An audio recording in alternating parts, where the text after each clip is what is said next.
Opa, vamos estudar. Escola da Vida, com Mário Sérgio Cortella. Professor Cortella, muito bom dia. Bom dia. Nossa, como um dia assim, né? Assim é o sol na capital, né? Parte das crianças na escola, outras delas nem tanto. Pois é. Vamos nós na escola.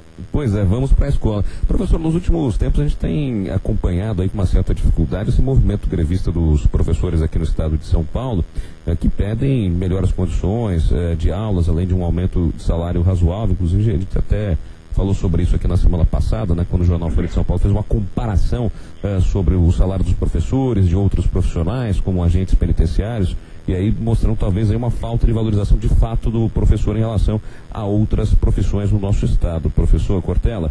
E aí agora também o jornal traz hoje essa discussão de que tem muito aluno agora que está indo para a escola, mas para só ouvir música, porque muitos professores de fato estão começando a aderir à greve, como por exemplo, segundo o governo são só 7%, né? Já segundo a categoria eles falam 80%, o que é difícil da gente medir de um lado ou para o outro, com certeza é algo intermediário aí, nenhum nem outro está totalmente com a razão.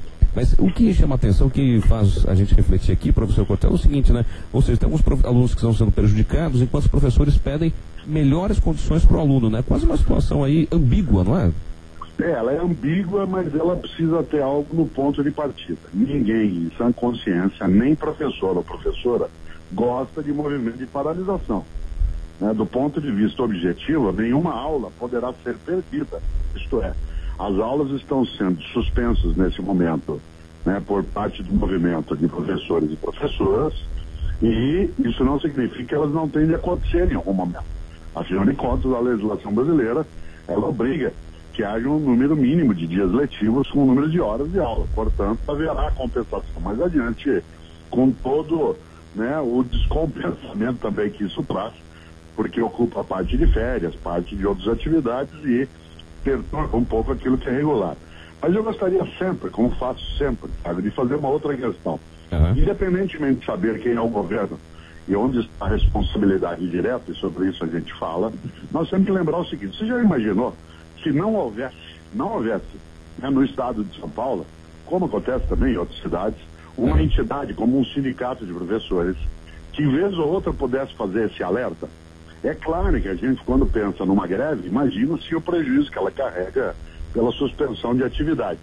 Mas se não houvesse uma entidade sindical que pudesse estar fazendo alerta, chamando atenção, dizendo: gente, olha aqui, é um absurdo esse tipo de condição, olha como nossas escolas estão com dificuldade, olha o salário que um docente tem, que impede, né, que ele ou ela possa comprar livros, ir ao teatro, assinar jornais, né, prestar atenção naquilo que é a formação continuada. Por isso, embora haja um desconforto, e isso o governo, claro, do estado chama atenção e precisa fazê-lo, é por isso que ele é governo.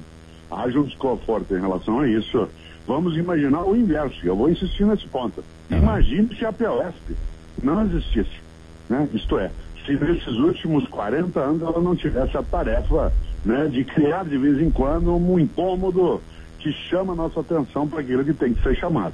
Agora, que é ambíguo, como você disse, no ponto de partida, sem dúvida, porque a gente precisa, para poder fazer uma educação melhor, impedir que haja uma atividade que traz um descompasso, um desconforto, uma perturbação para famílias e para o governo.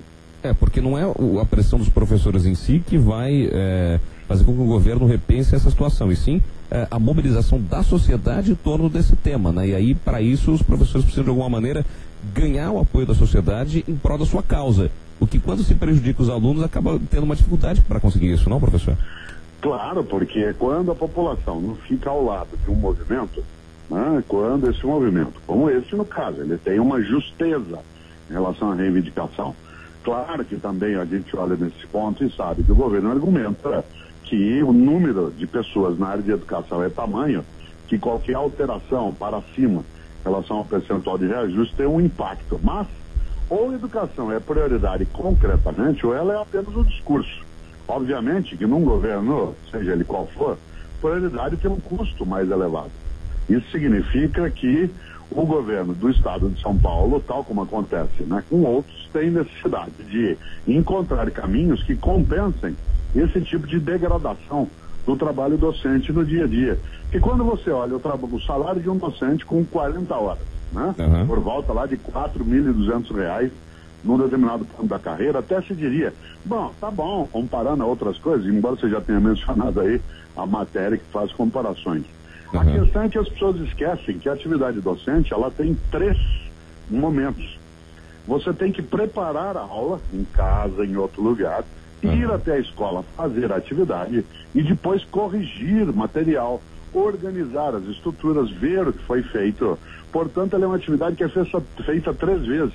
Isso significa que contar com 40 horas semanais, por exemplo, lembrando apenas daquele momento que é feito em sala de aula, e mais algumas horas que são chamadas, né, de horas de trabalho coletivo, é absolutamente insuficiente, né, em termos de remuneração do trabalho. Já imaginou se você, Carlos, ao terminar o trabalho na CBN agora ao meio-dia, quando você para, né, o CBN São Paulo, você tivesse que ir para casa e continuar levando coisas para continuar fazendo, né, e a rádio decide remunerar você só pelo que você faz no horário, né, em que isso está.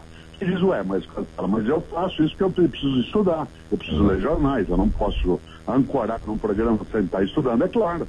É por isso que o teu salário tem que prever isso. Imagine, então, um professor também no cotidiano, como é que tem que ser. Por isso, perturba.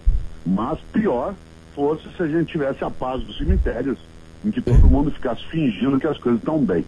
É verdade. Professor Cortella, muito obrigado pela aula de hoje. Até mais. Um abraço.